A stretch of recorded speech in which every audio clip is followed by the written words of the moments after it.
Welcome to Madison City Channel's Know Your Candidates interviews, co-sponsored by the League of Women Voters of Dane County. I'm your interviewer, Kathleen Fullen, and I would like to introduce Abdi Said, running for Alder in District 7. As we begin, please give an opening statement about the educational, vocational, and civic experience you have, which prepares you for this office, and why you are running for Alder. First of all, my name is Abdi Said. I'm running as council member for the Madison District 7. I've lived in this district for 27 years. I have, educational-wise, I have a executive MBA from UW Madison. And my background is in information technology. I have seen the district grow from actually farmland into a thriving area with a lot of residents and very nice place to live. I raised 4 kids in the district, 4 successful kids, all of them except the last one graduated from University of Wisconsin, and my wife and I both graduated from the university. My involvement with the district goes back, as I said, to 27 years, and I've been involved in the community. And in addition to that, my wife is the current holder for our district, District 7, and for the past 4.5 years.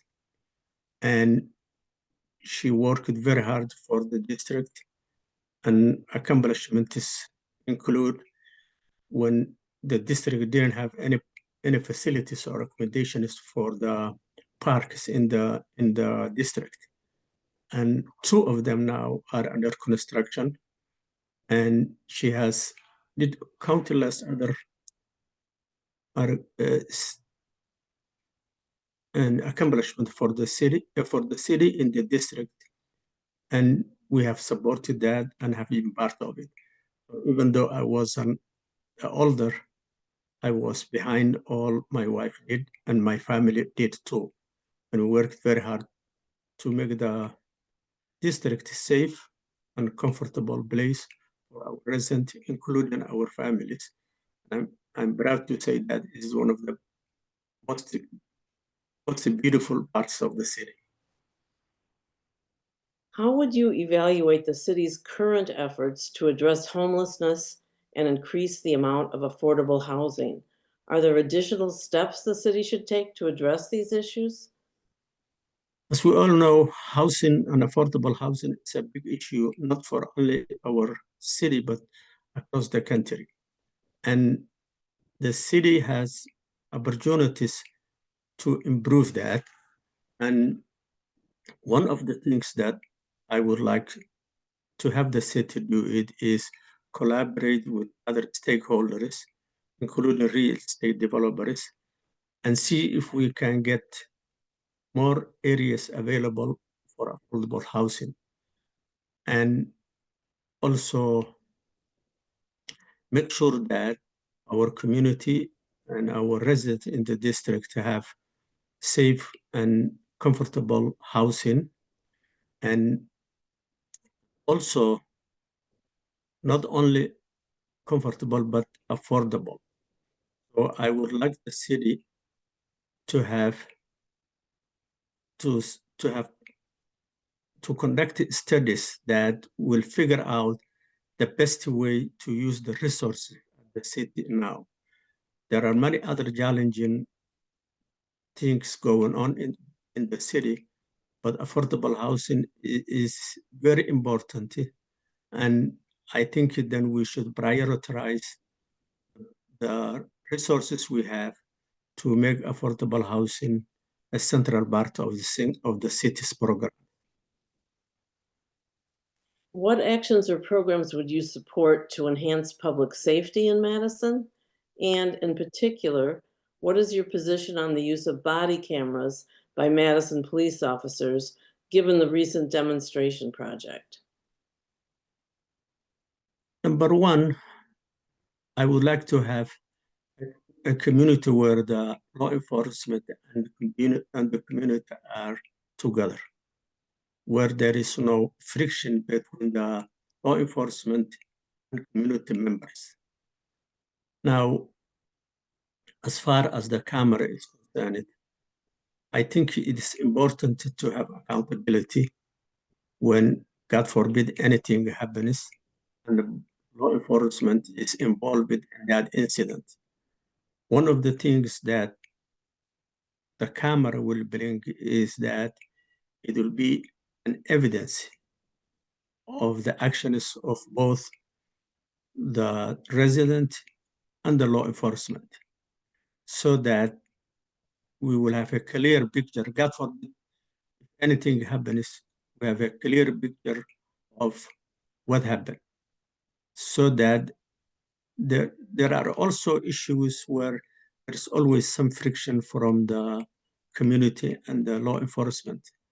And I would like to have a coalition of the law enforcement members and the community and have them to work together, educate the community what the law enforcement is all about, and educate the law enforcement about the community, the needs of the community, so that we have a common goal for all of us. In the wake of the recent referendum to increase property taxes, what are your priorities for the city budget? As a member of the city, and I've lived here, as I said, for over 27 years, I have seen the actual property taxes go up. But we should not just to look things on one vision. We should look at in a broader sense. And what that I mean is the increase in the property tax is used to allocate resources for pressing issues for the community. The one we just discussed, which is the public safety. We discussed affordable housing. All those things need resources to be implemented. And my feeling is that we shouldn't only look at the increase of the tax, but what that increase serves.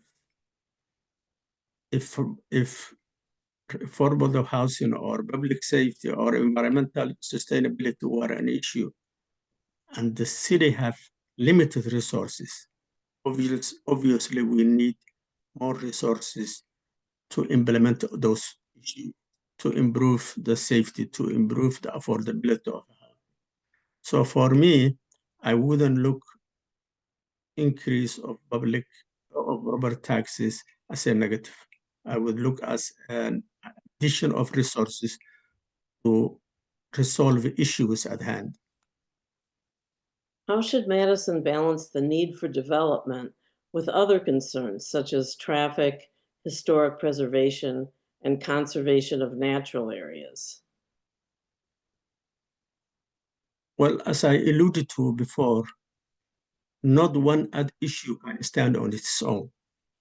Every issue, every process the city impacts other issues, like I will say the environment and historical sites. The way I would look at this is obviously to improve and increase housing affordability and availability. We have to find more housing units. One way I would think of that is go out into areas where the items that we listed, for example, the historical site, are not impacted, but still we are able to provide housing for people who really need it. By that, I think the best option is to first run a study and see, before we say we're going to build a 10,000 unit building in this area, we should run a study and see what are impacted by this project. And if it is impacting, let us say, as we say, historical sites or other important sites, then we will say, okay, how can we do both projects without impacting negatively on the others that we talk about?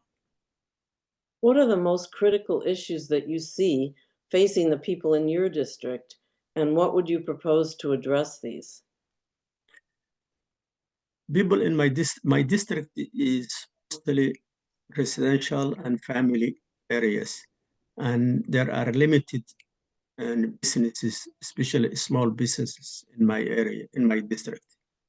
I would advocate for that to bring good paying jobs to my district, while still preserving the sustainability and public safety of my district. Having said that, I would also like to afford my residents to have areas where they can go and spend time with their families, like what I alluded to before, where my wife put actually a lot of energy into like the parks area to make accommodations for people when they go there. The other issue I would like to include is the public transportation. Our area, in some areas now we have BRT and all these buses. My experience is that we have a limited public transport area. That is way a good and bad too. In a way, we don't have congestion. Our area is mostly, availability of the roads is really good. But also, everybody doesn't have the ability to drive their own car. We will need a public. What would you like to say to the viewing audience as we complete this interview? I would like to say to the audience that District 7 is my home. I have seen it grow into a thriving district, a district where public safety is really good. I've been here 27 years and I haven't heard or seen issues that like shootings and breaking into houses or into cars. It's very, very, very little incidence of those things. A well-developed community. The community and the district have or share other issues with the rest of the city. My desire, my compassion is to stand up for the residents of the district if I am elected and make sure the pressing issues of the district while still looking the city as a whole. I wanted the whole city to improve and make the residents feel safe, comfortable. But in the meantime, in particular, I would like my district, its residents, to be in a safe, affordable place. I want to thank Abdi Said for speaking with us and thank the viewing audience for taking the time to know your candidates. I'd like to remind everyone that the general election is Tuesday, April 1st. Every election is important. Please vote. On behalf of Madison City Channel and the League of Women Voters of Dane County, I thank you for joining us.